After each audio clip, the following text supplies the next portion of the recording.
শুনতে অবিশ্বাস্য লাগলেও এ যেন সায়েন্স ফিকশনের গল্প। বিজ্ঞানীরা আবিষ্কার করেছেন এক আশ্চর্য দুধ, যা সাধারণ গরুর দুধের তুলনায় প্রায় ৩ গুণ বেশি পুষ্টিকর। আর এই দুধের উৎস কোনো গাভী বা মহিষ নয়, বরং তেলাপোকা।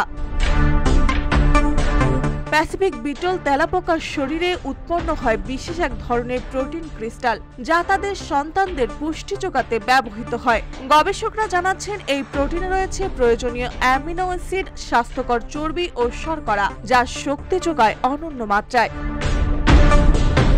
বিশেষজ্ঞদের মতে এই ককরোচ দুধ ভবিষ্যতের খাদ্য নিরাপত্তায় গেম চেঞ্জার হতে পারে। যেখানে অপুষ্টি বা জলবায়ুর প্রভাবে খাদ্য সংকট দেখা দেয়, সেখানে এটি হয়ে উঠতে পারে নতুন সমাধান।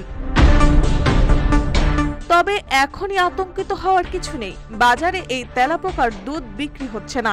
বায়োটেক কোম্পানিগুলো ল্যাবে এর বিকল্প তৈরির চেষ্টা করছে, যাতে প্রকৃত তেলাপোকার প্রয়োজন না হয়। বিজ্ঞানীরা বলছেন, ভবিষ্যতের খাবারের তালিকায় হয়তো যোগ হতে যাচ্ছে একেবারেই অপ্রত্যাশিত নাম তেলাপোকার দুধ।